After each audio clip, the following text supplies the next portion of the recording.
Assalamualaikum warahmatullahi wabarakatuh. Selamat datang kembali di channel kami. Hari ini kita akan menyelami sebuah kisah yang luar biasa, penuh dengan pencarian, pertanyaan, dan akhirnya penemuan kebenaran. Kita akan mendengarkan perjalanan spiritual seorang individu yang berani mempertanyakan keyakinan yang diwarisinya, seorang pria bernama Firdaus Wong. Perjalanan beliau dimulai dari masa kecilnya di Kepong, Kuala Lumpur, Malaysia, sebagai seorang penganut Buddha Tionghoa. Sejak usia muda, Firdaus dikenal sebagai pribadi yang kritis, suka bertanya, dan tidak mudah menerima begitu saja. Sifat inilah yang kelak membawanya pada penemuan Islam. Meskipun dibesarkan dalam tradisi Buddha, pemahamannya sangat dangkal, lebih banyak berlandaskan ritual dan kepercayaan turun-temurun tanpa pernah membaca kitab suci. Dia percaya pada Dewa Langit atau Jade Emperor, serta dewa-dewa kecil Tionghoa lainnya yang sering digambarkan mirip manusia dengan sifat dan hubungan antar dewa. Seperti yang kita lihat dalam film-film populer, kebingungannya dimulai sejak usia 11 tahun setelah kakeknya meninggal. Ia menyaksikan ritual pemakaman yang kontradiktif. Ada doa untuk masuk surga, namun huga, ada uang bank neraka yang dibakar. Ini memicu pertanyaan logis dalam benaknya.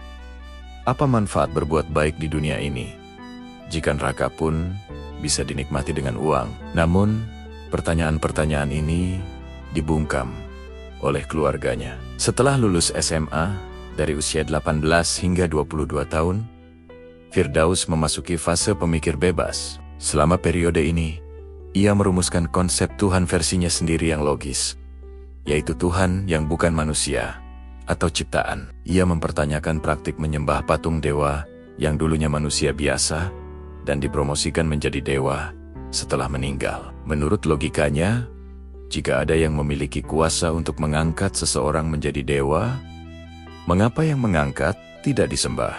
Meskipun menikmati kehidupan sosial dengan sering mengunjungi klub malam, minimal 3 kali seminggu, ia merasakan kekosongan yang semakin besar di dalam hatinya.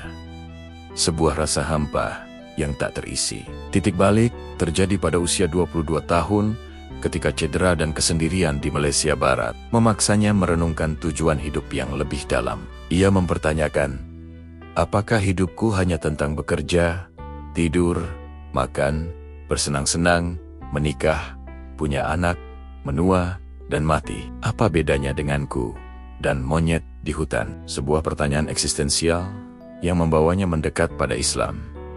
Perjalanannya menuju Islam dimulai ketika ia bertanya kepada seorang teman Muslim tentang konsep Tuhan. Temannya menjelaskan bahwa Tuhan tidak terlihat, tetapi keberadaannya dapat dirasakan melalui efek ciptaannya. Seperti angin yang tak terlihat, namun dampaknya terasa. Analogi ini secara logis memenuhi kriterianya tentang Tuhan yang tidak dapat dilihat, namun nyata. Tuhan yang tidak menyerupai makhluk dan tidak terlihat. Setelah menerima konsep ini, Firdaus memutuskan untuk memeluk Islam pada tahun ke-2005. Keputusan ini, yang ia sampaikan kepada ibunya melalui telepon, diterima dengan pesan agar jangan bermain-main dengan agama. Seriuslah. Setelah bersyahadat, ia tidak merasakan sensasi emosional yang dramatis, namun segera meninggalkan semua praktik yang diharamkan dalam Islam. 6 tahun kemudian, pada tahun 2011, Firdaus termotivasi untuk melakukan dakwah. Setelah bertemu dengan seorang syekh, syekh tersebut menasihatinya untuk menyampaikan ajaran Islam. Meskipun pengetahuannya masih minim, Firdaus mencoba berdalih bahwa banyak Muslim sejak lahir pun tidak berdakwah. Namun, respons syekh terhadap alasannya sangat membekas. Allah akan bertanya, mengapa dia tidak melakukan apa yang seharusnya dia lakukan? Bukan mengapa orang lain tidak. Kecintaannya pada Nabi Muhammad SAW berkembang. Setelah mengikuti kursus 4 hari tentang sirah Nabi, dia terinspirasi oleh ketangguhan, kebijaksanaan, dan kepemimpinan Nabi dalam menghadapi berbagai tantangan. Melihat kehidupan Nabi sebagai teladan terbaik untuk ketahanan mental. Bahkan, seorang tokoh non-Muslim. Seperti Michael Hart pun menempatkan Nabi Muhammad sebagai pribadi paling berpengaruh dalam sejarah. Kisah konversi ibunya menjadi salah satu pengalaman dakwahnya yang paling tak terlupakan. Setelah bertahan-tahan melakukan dakwah secara terbuka dan mengenalkannya pada komunitas Muslim, Firdaus mengundang ibunya untuk menunaikan umrah ke Makkah. Pada tahun ke-2019, ia menjelaskan bahwa ibunya tidak bisa pergi sebagai non-Muslim. Dengan dakwah emosional, ia mengungkapkan keinginannya agar ibunya juga menjadi ibunya di surga. Ibunya mulai menangis dan secara bertahap meninggalkan praktik-praktik Buddha. Akhirnya, pada 24 Oktober tahun 2019, ibunya mengucapkan syahadat. Firdaus Wong sendiri sangat emosional saat itu. Menangis setelah memeluk ibunya. Ibunya berargumen bahwa perubahan positif dalam diri Firdaus dan keluarganya, serta keyakinan akan kebenaran Islam menjadi alasan utamanya. Bahkan dengan masalah lutut, ibunya dengan mudah melakukan tawaf dan sa'i di Makkah. 2 bulan kemudian, sebagai seorang muslimah baru, dia bahkan membangunkan keluarganya untuk sholat subuh di Masjidil Haram.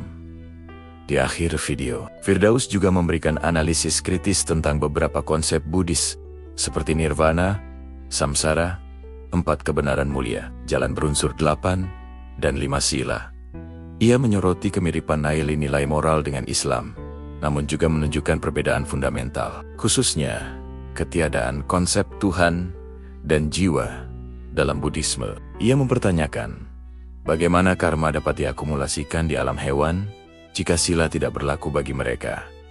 Menyoroti kurangnya bukti tekstual untuk penjelasan tersebut, Firdaus menekankan bahwa sekadar berbuat baik tidaklah cukup. Perbuatan harus benar dan autentik sesuai kebenaran ilahi. Pesan terakhirnya kepada non-Muslim, khususnya Tionghoa, adalah untuk secara objektif dan rasional mempertanyakan keyakinan mereka sendiri. Meneliti Islam dengan pikiran terbuka dan mempertimbangkan konsekuensi abadi antara surga dan neraka. Ia mendorong untuk memilih rasa sakit karena disiplin dalam Islam daripada rasa sakit karena penyesalan di akhirat, dan berdoa agar Allah membimbing mereka yang tulus mencari kebenaran. Semoga kisah inspiratif Firdaus Wong ini bisa menjadi pencerahan bagi kita semua. Wassalamualaikum warahmatullahi wabarakatuh.